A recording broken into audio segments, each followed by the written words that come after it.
அஸ்ஸலாமு அலைக்கும் வரஹ்மத்துல்லாஹி தஆலா வபரகாத்துஹு. நஹ்மதுஹு வ நுஸல்லி அலா ரசூலிஹில் கரீம். அம்மா பஅத்.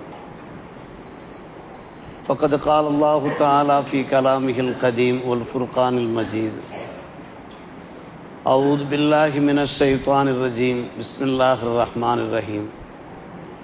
வலக்கத் ஹலக்னாக்கும் சும்ம ஸவ்வர்னாக்கும் சும்ம குல்னா லில் மலாயிகத்தி இஸ்ஜுது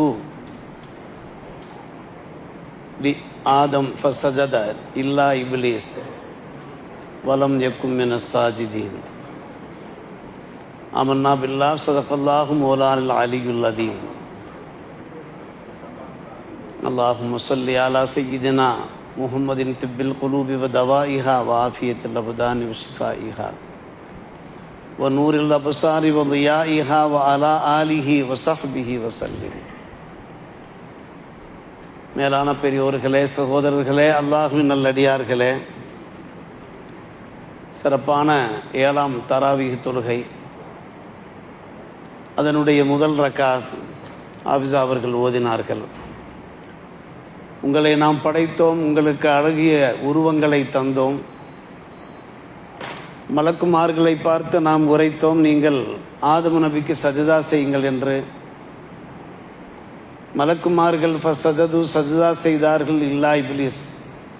இப்லீஸ் மட்டும் சஜதா செய்யவில்லை. அவன் வலம் யக்கும் என சாஜிதீன், சஜதா செய்யக்கூடியவர்களாக அவன் ஆகவில்லை என்று அல்லாஹ் ரப்புல் ஆலமீன் 7ஆம் அத்தியாயம் 11ஆம் வசனமாக பதிவு செய்திருக்கிறார். சஜ்தா அது மிக முக்கியமான ஒரு விஷயம். அல்லாஹுக்கு சஜ்தா செய்வது என்பது பாக்கியம் பொருந்திய விஷயம். முதல் ரக்காத்திலே இந்த வசனம் ஓதப்பட்ட நிலைமையில் கடைசி ரக்காத்தில் ஆயத்து சஜ்தாவினுடைய ஓதப்பட்டு அல்லாஹுடைய மகத்தான கிருபையினாலே நாம் சஜ்தா செய்திருக்கிறோம். அந்த பாக்கியத்தை அல்லாஹ் ரப்புல் ஆலமீன் நமக்கு அளித்திருக்கிறான். இப்லீஸுக்கு பிடிக்காத ஒரு விஷயம், அவனுக்கு எது பிடிக்காதோ அதைத்தான் நாம் விரும்ப வேண்டும். அவன் விரும்பாத ஒன்றைத்தான் நாம் விரும்ப வேண்டும். எதை அவன் விரும்புகின்றானோ அதை நாம் வெறுக்க வேண்டும். அவன் எதை விரும்புவான்? கணவன் மனைவிக்கு மத்தியிலே பிளவு ஏற்படுத்துவதை விரும்புவான். குடும்ப ஒற்றுமையை அவன் விரும்ப மாட்டான். எனவே வேற்றுமையைத்தான் அவன் விரும்புவான். நாம் என்ன செய்ய வேண்டும்? நாம் ஒற்றுமையாக வாழ்ந்து காண்பிக்க வேண்டும்.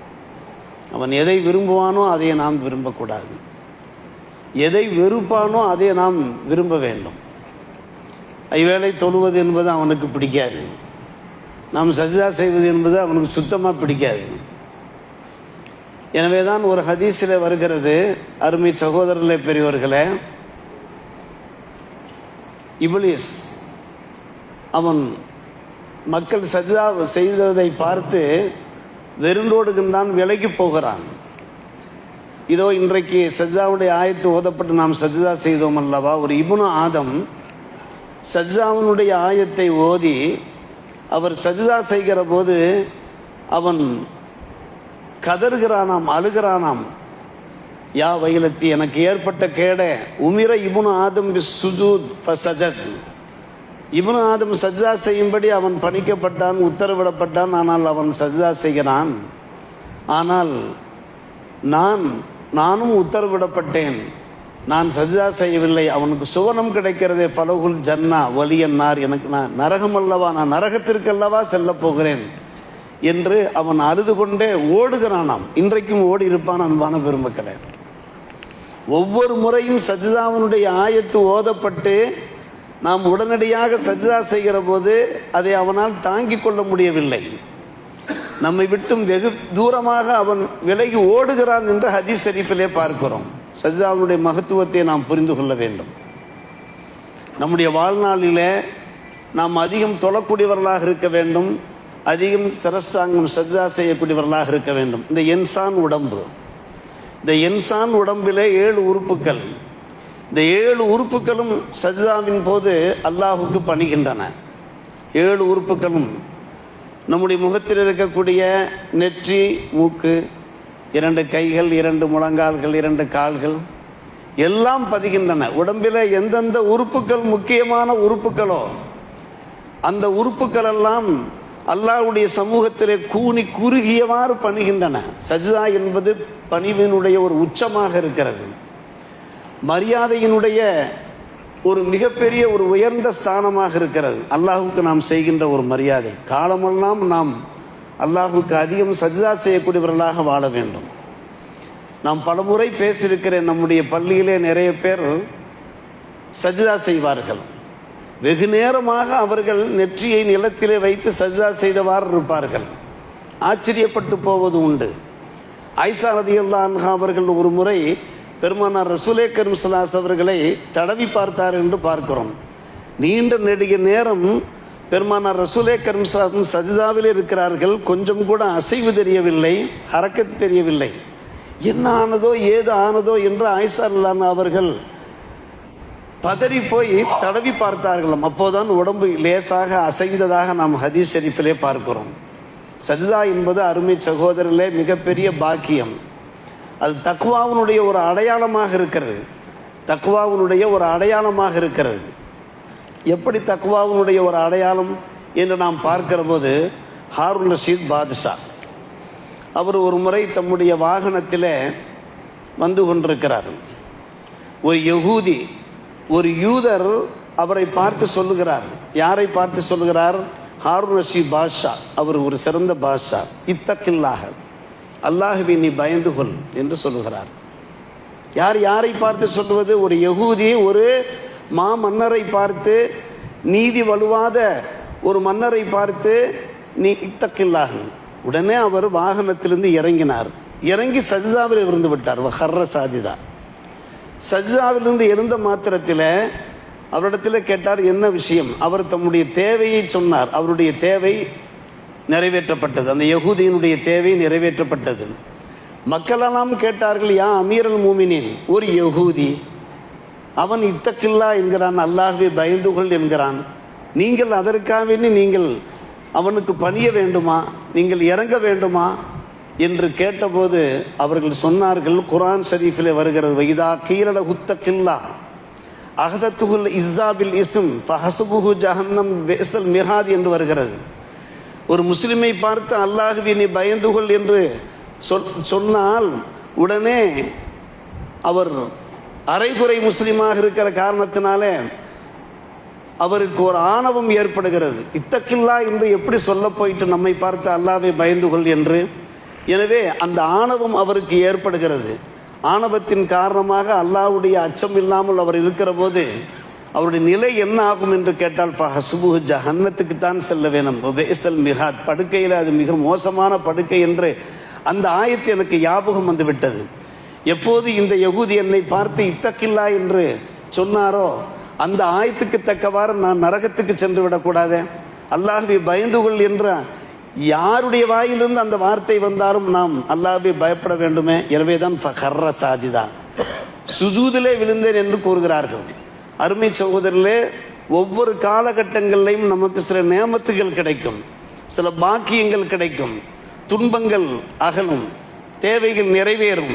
அந்த நேரத்திலே நாம் சஜ்தா மூலமாக அல்லாஹுக்கு அதிகம் நாம் நன்றி செலுத்த வேண்டும். நாம் கடைக்கே புறப்படுகிறோம் என்று வைத்துக் கொள்ளுங்கள், நம்முடைய வியாபார ஸ்தலத்திற்கு கிளம்புகிறோம் என்று வைத்துக் கொள்ளுங்கள். ஒரு 2 ரக்காத் தொழுது நீண்ட நெடிய நேரம் சஜ்தாவில் இருந்து நாம் அல்லாஹுக்கு பணிந்து தனிந்து பிரார்த்தித்து விட்டு நாம் சென்றோம் என்றால் நம்முடைய வாழ்க்கை இருக்கிறது மிக சிறப்பாக அமையும். எல்லாவற்றுக்கும் மேலாக அருமை சகோதரர்களே, பெரியோர்களே, நாம் பலமுறை கேள்விப்பட்ட ஒரு விஷயம், பெருமானார் ரசூலே கரீம் ஸல்லல்லாஹு அலைஹி வஸல்லம் அவர்களோடு மறுமை நாளிலே நாம் இணைந்திருக்கக்கூடிய அருமையான பாக்கியம் கிடைக்கும். ரபியா பின் அல் காப் அல் அஸ்லமி ரலியல்லாஹு அன்ஹுடைய அந்த வரலாற்றை சங்கை மிகு உலமா வாயிலாக நாம் பலமுறை கேள்விப்பட்டிருக்கிறோம்.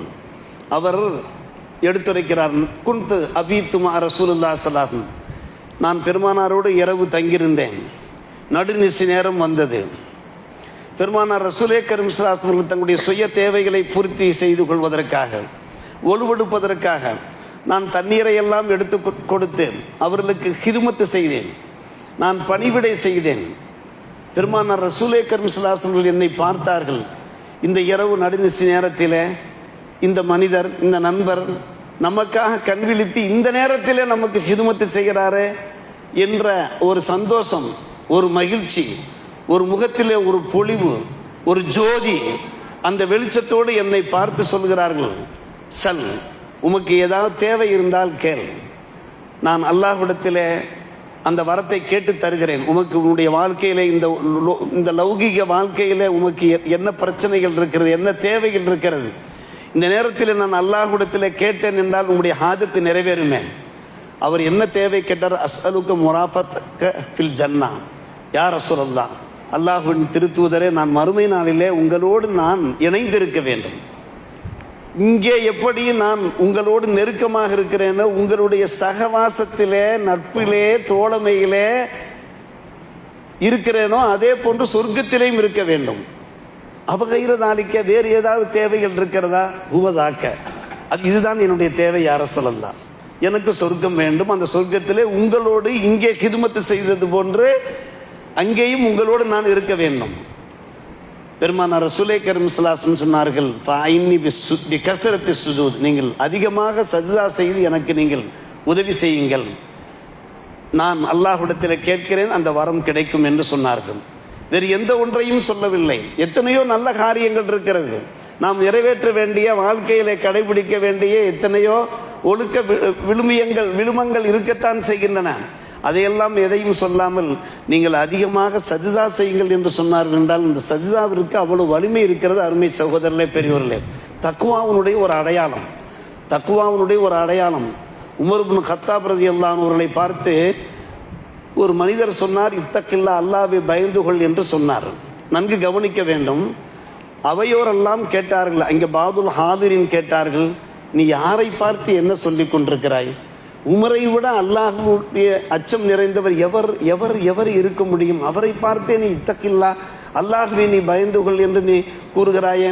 நாம் ஒருபோதும் எரிச்சல் படக்கூடாது. நம்மை பார்த்து யாராவது ஒருவர் சொல்லுகிறார், அல்லாஹ்வை பயந்து வாழணும், அல்லாஹ்வை அஞ்சி வாழணும் என்று நம்மை பார்த்து சொன்னால் நாம் சந்தோஷப்பட வேண்டும். ஆகா, நமக்கு நல்ல ஒரு ஆலோசனை கிடைக்கிறது, நல்ல ஒரு வழிகாட்டுதல் கிடைக்கிறது, நல்ல ஒரு அறிவுரை கிடைக்கிறது, நாம் சந்தோஷப்பட வேண்டும். உமர் இப்னு கத்தாப் ரலியல்லாஹு அன்ஹு அவர்களை பார்த்து ஒரு நண்பர் இப்படி சொன்ன உடனே சில நண்பர்கள் கேட்டார்கள், யாரை பார்த்தப்பா நீ இந்த வார்த்தையை சொல்லுகிறாய் என்று. அப்போது உமர் இப்னு கத்தாப் ரலியல்லாஹு அன்ஹு அவர்கள் என்ன சொன்னார்கள் தெரியுமா? நீங்கள் நல்லா கவனிக்க வேண்டும். நீங்கள் என்னை பார்த்து இவ்வாறு சொல்லாவிட்டால் உங்களுக்கு எந்த ஒரு நன்மையும் கிடையாது, உங்களில் எந்த ஒரு கயிறும் கிடைக்காது. நான் இதை செவிமடுத்து கேட்காவிட்டால் எனக்கு எந்த ஒரு கயிறும் கிடையாது என்று சொன்னார்கள். நீங்கள் என்னை பார்த்து சொல்ல வேண்டும், இத்தக்கில்லா இத்தக்கில்லா இத்தக்கில்லா என்று சொன்னால்தான் உங்களுக்கு நல்லது. யாரை பார்த்து சொல்கிறார்கள்? மக்களை பார்த்து சொல்கிறார்கள். நான் அதை செவிதாழ்த்து கேட்டு நான் அல்லாஹ்வை பயந்து வாழ்ந்தால்தான் எனக்கு நல்லது என்று ஒரு அமீருல் மூமினின், ஒரு கலீஃபா சொல்கிறார்கள். அருமை சகோதரர்களே, பெரியவர்களே, சொன்னதோடு நில்லாமல் அவர்கள் சொல்லுகிறார்கள், என் மூலமாக ஏதாவது தவறு நிகழுமானால், மன் ரஆ மின்கும் ஃபிய்ய இவிஜாஜன் ஃபல்யுகவ்விமுஹு, என்னுடைய செயல்பாட்டிலே, என்னுடைய இந்த இமாரத்திலே, என்னுடைய இந்த நிர்வாகத்திலே ஏதாவது தப்பு தவறு நடக்குமானால், நான் ஏதாவது குற்றம் குறைகளில் ஈடுபட்டு விட்டேன் என்றால் அதை நீங்கள் சரி செய்ய வேண்டும் என்று கூறுகிறார்கள். என்னுடைய குறைகளை நீங்கள் சரி செய்ய வேண்டும், என்னுடைய தவறுகளை நீங்கள் சரி செய்ய வேண்டும், என்னுடைய நிறைகளை மட்டும் நீங்கள் பார்க்கக்கூடாது.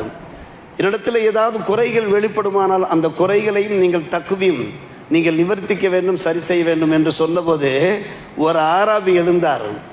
நாங்கள் உங்களிடத்தில் குறையை பார்த்தோம் என்றால், நாங்கள் லவ் ரஅய்னா ஃபீக்கும் இவிஜாஜா நுகவ்விமுஹு பிசுயூஃபினா என்று சொன்னார்கள். குறையை பார்த்தோம் என்றால் எங்களுடைய வாய் பேசாது, எங்களுடைய வாள் பேசும் என்று சொன்னார்.